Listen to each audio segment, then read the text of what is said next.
It's Red Eye Radio. Gary McNamara and Eric Harley talk about everything from politics to social issues and news of the day. Whether you're up late or you're just starting your day, welcome to the show. From the Uniden America Studios, this is Red Eye Radio. All across America and around the world, we are Red Eye Radio. He is Eric Harley, and I'm Gary McNamara. Good morning. It's Merry Christmas. beginning to look a lot like April. Yeah, everywhere nice and, I go. Nice and warm when I came in. Yesterday afternoon, I went out front, just doing a little bit of cleanup in the front lawn. Shorts, T-shirt, tennis shoes. Lawn crews at my neighbors' houses, working. And I was sweating by the time I was done, and I really didn't do much. It was warm. It was nice. I'm all right with that. Yeah, I cleaned my pool yesterday, but I don't want to talk too much about it because some guy called and complained. Not called, but wrote and complained that once in a while we talk about our lawns and pools. And the reason we do that. Do you swim in the winter? No, I clean the pool. I have jumped in. When it was 63 one time when I jumped in. Yeah. I have swam in every month of the year, though. Right. But I'm getting. And you don't close your pool down in the winter. You're just maintenance. Yeah, just maintenance, and very little maintenance. I'm just doing this to another guy. Listen, no, but we do it for a reason, so you know that we're. I'm trying to get the ultimate in blue collar rhetoric. That we're lunch pail kind of guys, that we bring our lunch and our hard hats to work every single day, and we cut our own lawns and we maintain our own pools. That sound good? I mean, my version of that is I have a chef on staff who makes my meal before I leave, and my driver brings me here. You just like cutting the lawn. I go outside while they're cutting the lawn. Right. He's got servants. He lives in a huge big southern mansion. Hey, you're Forrest Gump. Yeah. I may not know what love is, but you cut your own lawn. But I cut my own lawn. I have a riding lawnmower. Jenny. Ice cream, Lieutenant. I got you an ice cream, Lieutenant. Oh, the imagery. I just did the bedpan imagery right there. Boom. Right into the bedpan. All right. I want to get to this because this is one of the best explanations about what the Supreme Court of Colorado did wrong. And it comes again from someone who has been around for over a half a century and is viewed as the ultimate liberal legal analyst. And that would be Dershowitz. Yeah, right. And Dershowitz spoke on this yesterday. I'm just going to play it. He was asked a question. He was on Forbes. Forbes was interviewing him. Not Steve Forbes, but the Forbes blog site or whatever. Media. Forbes Media, right. And simply asked him, what grade would you give the Supreme Court? I think he said a D-, but I think his explanation shows it should have been an F. Okay. I don't know if he wanted to be nice or whatever, but here it is. Here we go. Well, I would have given it a D- in constitutional law with grade inflation. But if the professor was Lawrence Tribe or if it was Jamie Raskin, he'd have given him an A+. This is an attempt to totally manipulate an amendment that was never designed to disqualify people in future elections. It was a Civil War amendment. It's an attempt to manipulate this amendment just to get Trump. Title of my book, Get Trump. This is just another example of that. If you look at the Constitution, it is as clear as could be that the 14th Amendment can be implemented only by Congress, not by state legislatures. The Congress shall have the power to enforce by appropriate legislation the provisions of this article, and it's logical. Remember who wrote the 14th Amendment? Radical Republican Reconstructionists. You think they would give the power to decide who's going to run for president to Mississippi and Alabama? Of course not. It's the most absurd argument historically and constitutionally. And the text of the amendment doesn't even apply to the president of the United States. It applies to senators, representatives, and electors. So this is a stretch beyond all stretching. I think that's one of the best explanations out there. Very simple. Yeah, right. Yeah. You know, not getting into a lot of the legalese right. talk. And this was also from, let me see, John Yu of Fox News, an opinion piece that he had yesterday that he did the same thing. He says, Article 2 of the Constitution lists only 3 qualifications for the presidency. The president must be a natural-born citizen. He or she must be at least 35 years old. And he or she must have been a resident of the United States for 14 years. After the Civil War, Congress proposed and 3/4 of the states ratified Section 3 of the 14th Amendment to exclude those who had participated in the rebellion from federal office. It is important to read the text of that provision carefully. No person shall be a senator or a representative in Congress or an elector, that's an elector, of president or vice president, or hold any office, civil or military, under the United States or under any state who, having previously taken an oath as a member of Congress or as an officer of the United States or as a member of any state legislature or as an executive or a judicial officer of any state to support the Constitution of the United States shall have engaged in insurrection or rebellion against the same or given aid or comfort to enemies thereof, but Congress may, by a vote of 2/3 of each house, remove such a disability.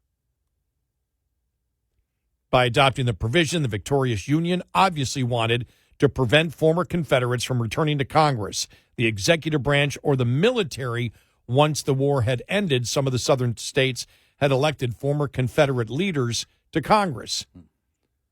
The Colorado court has clearly erred, however, in finding that this clause applies to former presidents.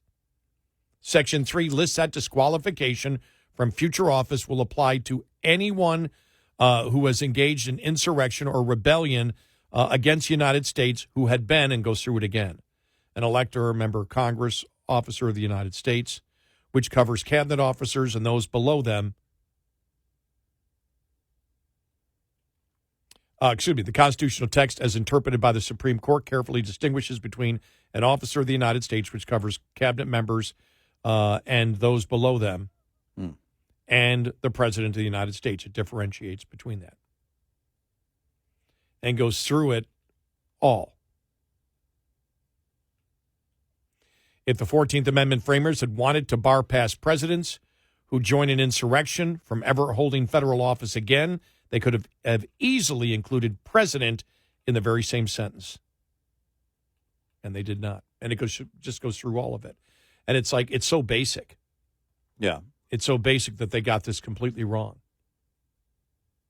Well, and the fact that insurrection doesn't even apply here. No, it does not. No, but that's the point. But even that's, if you could if you insurrection, include it, it or doesn't. The court could come that it would stick in the event that the court had decided. In this case, they did. It met insurrection. It doesn't apply to the president. Yep, they go, Section 3 only prohibits him from being a member if it was insurrection. And again, the whole Civil War is completely different because you had the paper trail. Yeah. You had the paper trail. You had a different country. Yeah. At that point, you had the Confederacy, right, which seceded from the United States and became a different country. Right. And then went to war with the United States. And as we know, hundreds of thousands of people were killed. Soldiers were killed. Mm-hmm. It says, put aside whether Trump's alleged involvement in the January 6th attacks or attempt to coerce Vice President Mike Pence to reject valid electoral votes amounted to an insurrection or rebellion. Either way, it wouldn't matter. Trump could still run for the presidency. Section 3 only prohibits him if he was found, to have been involved in an insurrection or rebellion, which nobody has. Nobody has. Right. Section 3 only prohibits him from being a member of Congress, an elector, or a cabinet or military officer. Yeah. Well, and so legally, like I said, when this came out yesterday, it was brand new. We had just scanned through it as most other people did, and you're trying to figure out, okay, what's going on here? But within 24 hours, it's a slam dunk the other way. yeah. Well, and it's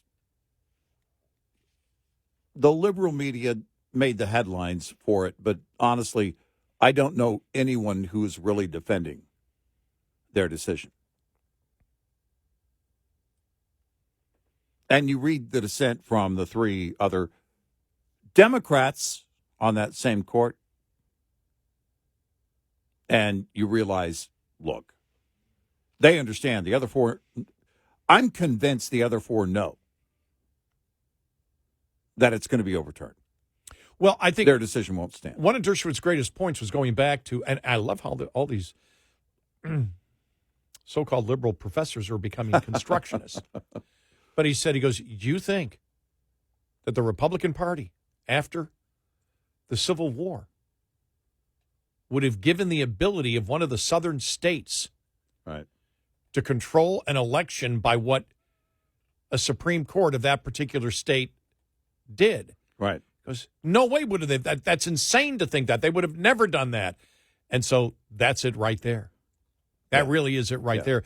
And then they point out here in this Fox News article, even the Constitution's provisions for impeachment and removal from the removal of executive branch officers draws the lines between presidents and officers of the United States. They differentiate. They go, Article 2 expressly provides that the president, vice president, and all civil officers of the United States shall be removed upon impeachment from the Senate and conviction. They lay it out. Mm-hmm. The president, the vice president, insurrection, they don't do that. So even if he was found guilty of insurrection in some way, and then you can get at everything else, as the dissenting Democrat judges said, there's no due process here at all. Whose determination of whether he committed insurrection? You would look and you'd say, okay, was he impeached and removed from office for insurrection? Right? Right. Would be number one. Right. That would be political punishment. The other punishment would be, all right, was he found guilty? Or you could even make the case he was removed from office because of insurrection and then charged, and this is the evidence behind the insurrection. You can even make that case, but they make none of that. And the Democrats, the Democratic justices made note of that. You just can't say insurrection. Come up with your own definition, not follow what's in the Constitution to begin with that doesn't apply to the president, and say, okay, here it is. That's why you and I said when we saw the fact that they said, well, if the Supreme Court agrees to review this, we're going to put a stay in, because if they just agree to review it, then our stay stays. And you and I looked at each other and said, is this a political statement from them? Did they know this was going to get overturned? Did they know? Because it just seemed weird. Well, and that's it, because think about it. We'll let him stay on the ballot for now. If the Supreme Court decides to review it, then it will stay on the ballot even further. If it is the opinion of the court in the majority, think about that he took part in an insurrection, and then they're willing to go, well, we'll let him stay on the ballot for now and just hand it over to SCOTUS. That doesn't sound like conviction. That sounds like a political statement. Well, that doesn't sound like a legal opinion at all. It sounds like a political statement. And that's where you are with this. And I think the Supreme Court will get involved in it, because you have, you've got the Lieutenant Governor of California, who, by the way, got it wrong, said, that you can't commit, you can't be involved in an insurrection, and you have to be 40 years old. It's like, what? 40? 40 years old, exactly, to be president. It's just like, wow. Just completely clueless. Everyone knows it's 50. Wait, no. Everyone knows it's 80. 80. It's 80. Only Biden can run. Nobody else can run. Yeah. 40. Something like that. I think it was Ronald Reagan that said, oh, well. And then it was interesting. The Colorado Republican Party came out and threatened to switch its presidential nominating process from a primary to a caucus system. Yeah, I mentioned that earlier. Yeah. And the fact that, well, first of all, the party in the primary, their primary system, gets to be whatever the party decides in that state. Yep. And they doubled down on that yesterday. There were a couple of instances where they were able to express that very clearly. We'll go to a caucus system for the primary. We can do that. If this is in play at all, boom, we'll change how we choose our nominee in this state. It says the state's GOP chair, Dave Williams, reiterated that in an interview with the Colorado Sun, saying if Trump isn't on the ballot, the party would ask the state to cancel the GOP presidential primary. Williams told the Sun, if the Secretary of State's office refuses, we will ignore the primary results. Yep. There you go. I don't think it's going to go that far, though. I don't think it'll go that far. Because I think the Supreme Court will look at this and say, all these other states are lining up. We need to nip this right now. Yep. And how they do it is to say, Constitution doesn't apply. All you have to say is the Constitution doesn't. There is nothing, even if the president is found guilty of an insurrection, the Constitution doesn't apply. You cannot disqualify Trump. These are the only things that you can disqualify about, and that's, natural born citizen, 35 years old, and, that's it. Yep. These are the qualifications, that's it, and that you stop it right there. Therefore, no other state can do anything. Right. 866-90 Red Eye. This morning's USDA Farm Report is brought to you by House Products. Tested, trusted, guaranteed since 1920. Timing will be key for holiday travel this week and next in avoiding active weather patterns. USDA meteorologist Brad Rippey. What I mean by that is we're going to have some significant storminess at times, especially in the far east and the far west. That does include a lot of our major cities that people tend to fly or drive into and out of. Cities like Seattle, Portland, all of your big California cities, and then all of your East Coast cities from Miami right on up to Boston. Relatively quiet conditions are expected in the nation's midsection in the days leading up to Christmas. However, by the 23rd and 24th, we could see a storm system moving northeastward across the Great Plains and into the upper Midwest. So potential implications for travel in some of those midsection cities like Denver, Colorado, potentially seeing rain or wet snow as we head right up to the cusp of the holiday. While storminess is expected on the East Coast in the days following Christmas. I'm Rod Bain reporting for the U.S. Department of Agriculture in Washington, D.C. This report brought to you by Cenex Fuels and Lubes. Get in touch with Red Eye Radio, toll free at 866-90 Red Eye.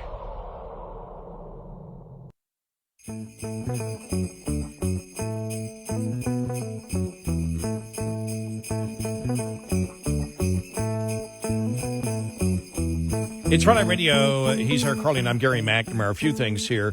The number of legal analysts out there that said the Supreme Court could possibly rule 9-0 against Colorado.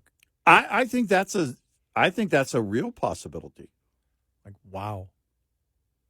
I mean, it is pretty obvious. You really can't make the case because it's so crystal clear in the Constitution.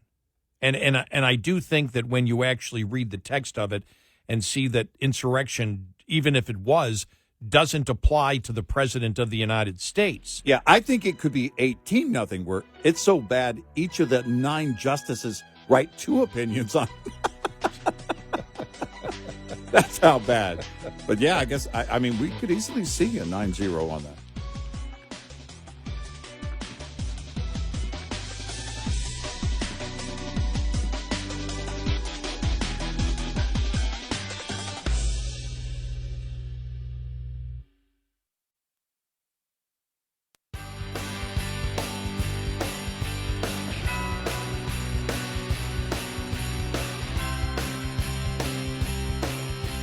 Walking in a winter wonderland. Gary and Eric on Red Eye Radio. And he is Eric Carly, and I'm Gary McNamara.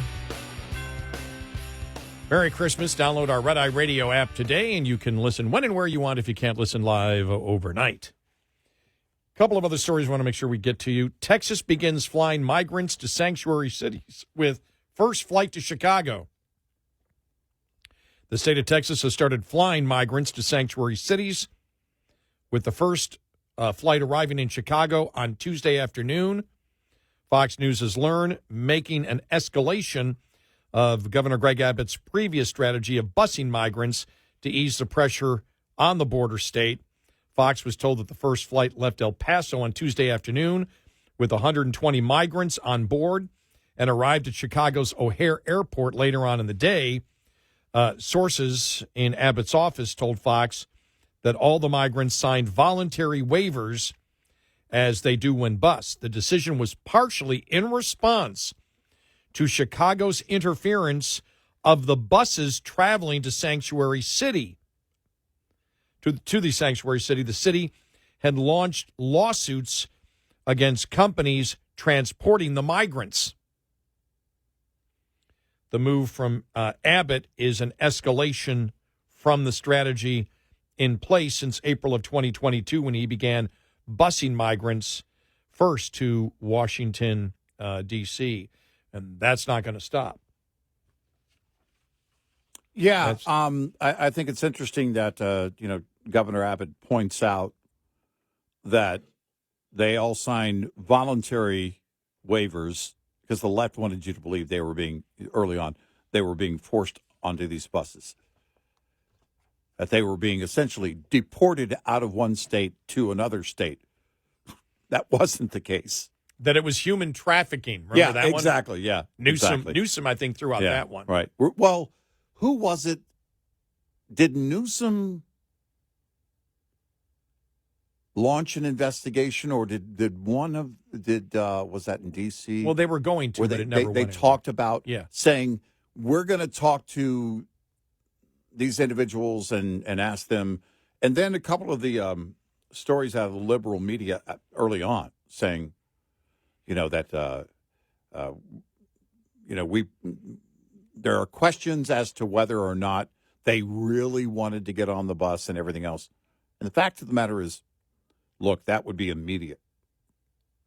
The world would know immediately if either Abbott or DeSantis were forcing people onto buses. Are you kidding me? This is the thing, though, that you can't stop. You can't turn this around because of what's going on with the border. The left can't change what's going on. The Biden administration refuses to change what's going on. They could. They have the ability, but they're not going to. And this is only going to, as we said, it's only going to get worse in 24. Why we saw the other day the surge at certain points, including Eagle Pass, is because if those who want to come here believe that Congress is going to do something, or that the administration is going to change because of November 5th of next year, then you're going to see that surge. We better get across while we can before anything changes. And you're going to continue to see that, especially if it is going to continue to be a mild winter, then I don't see anything slowing down.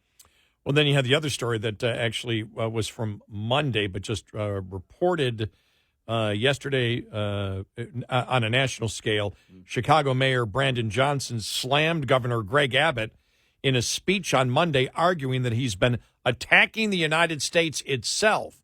Now, this is when they were still sending the buses. They weren't going to the bus stations. They were going to undisclosed locations. Yeah. And dropping them off. And then Abbott decided the next day, which would have been Tuesday, the flights started. But that is such a poor argument, because if Governor Abbott is attacking the United States itself, and he is doing the exact same thing that the federal government is doing, right, then Biden has to be attacking the United States itself. Yeah. You can't get by it. Right. Now, the other piece of idiocy came from Mayor Adams. You saw that, right? that this is unsustainable. Biden isn't helping us, but I'll vote for him again. Yeah. It's just like, Well, but where do you go? I mean, Adams is not going to be a two-term mayor. I don't think he's going to last for 2 terms. And his governor, Hochul, coming down on him, and basically the rest of the party kind of ignoring him, including, most importantly, the head of the party, Joe Biden.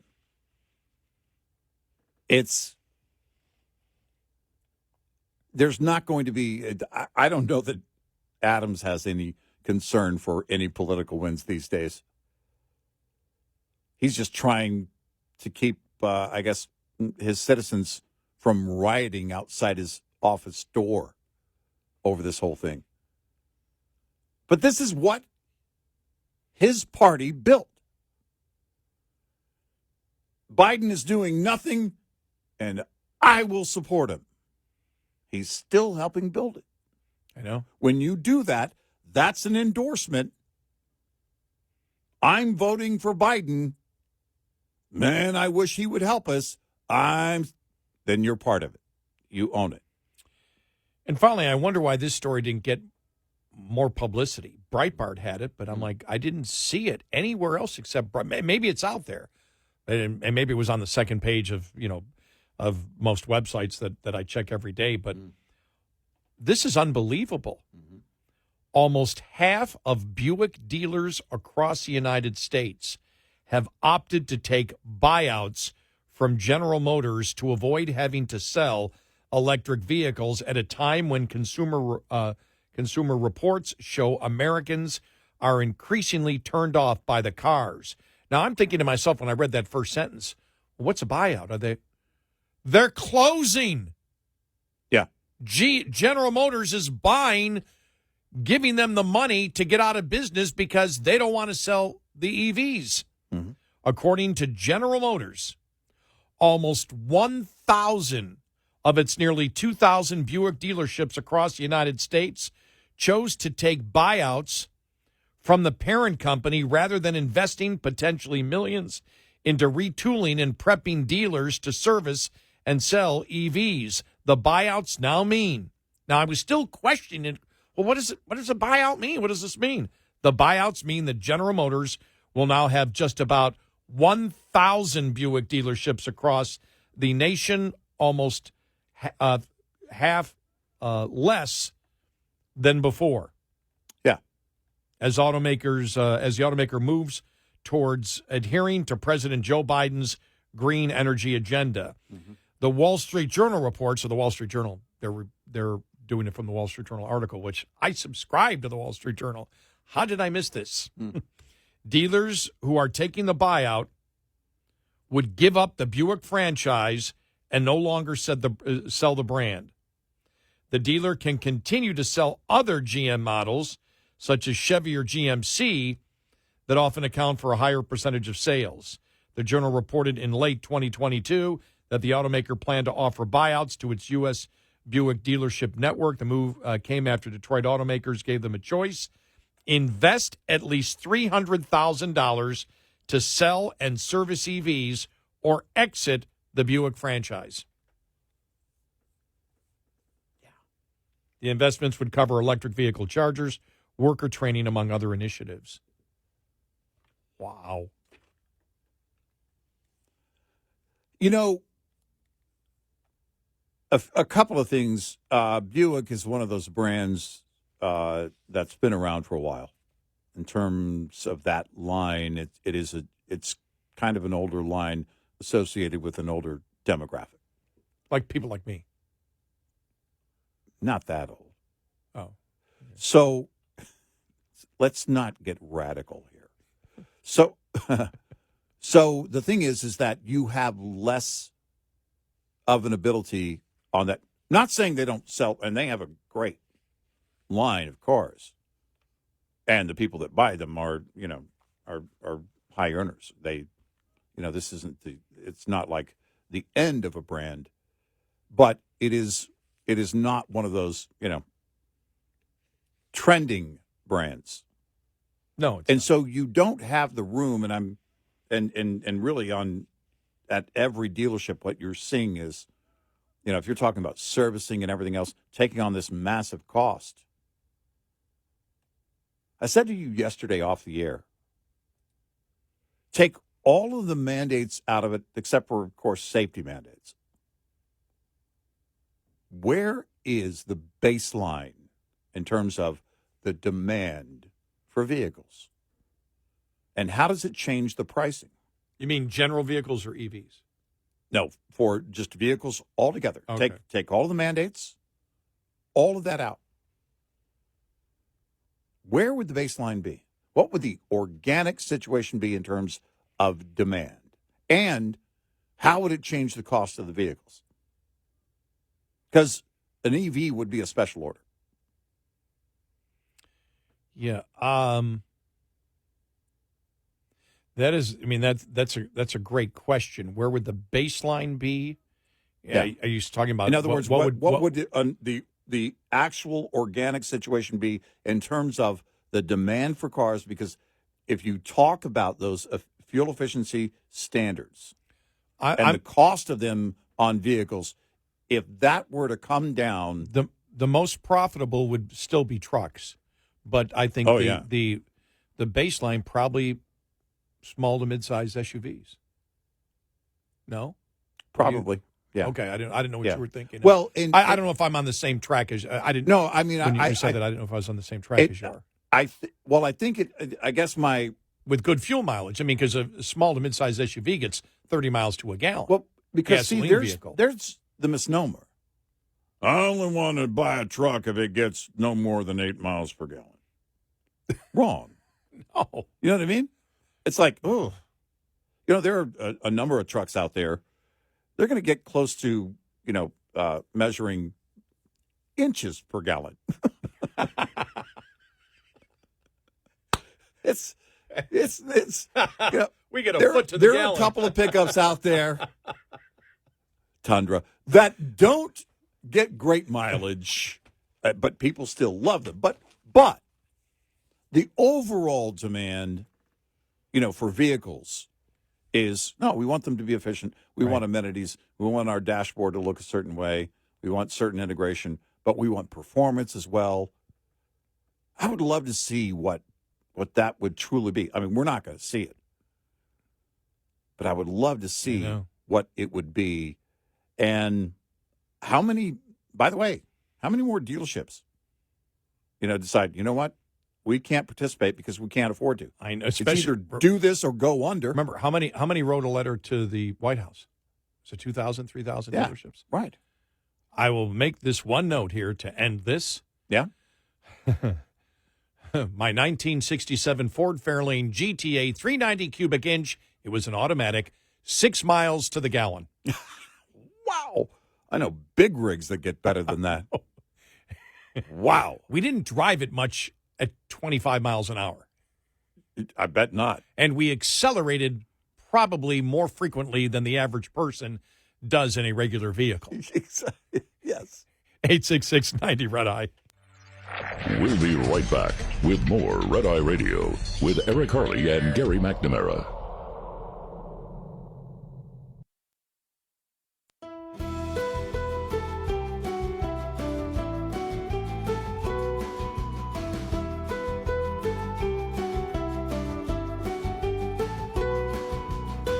It's Red Eye Radio. First day of winter. Winter arrives that's right. 10:27 p.m. Eastern time tonight. Oh, right before we go on the air. That's right. We'll be the first entire broadcast. I got to phrase this correctly.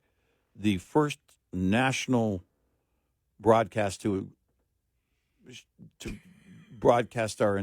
You're really struggling. It's going to be this. Friday, and so it'll be our last show before our Christmas break. Yeah. Well, it's our Christmas show, so we'll talk who's getting that lump of coal. Yeah, exactly. It's supposed to be around 60 degrees today. Some rain coming in for us. So we're getting spring-like weather, basically. I love it, actually. I'm fine with it, man. Yeah. Yesterday it was warm. Beautiful. Outside of my poison perimeter, I could see some fire ant hills. Yeah. Wow. You know. Wow. So it's warm enough where they're still active. Interesting. Yeah. Again, outside my fire ant wall. Yeah, well. My fire ant chemical wall. Yeah, right. That's what it is. Yeah. Yeah, so we'll have some fun tomorrow. Yeah, we're going to have some fun. Some still some cocktails? Nah, probably not. Oh. But No? nah, I'm out. So, I could get some delivered, I guess. I drank most of it during this show, so it's not true. Can we get It's it not delivered? true. Right. Yeah, I don't even Get it I delivered. don't think you can do that. That's not right.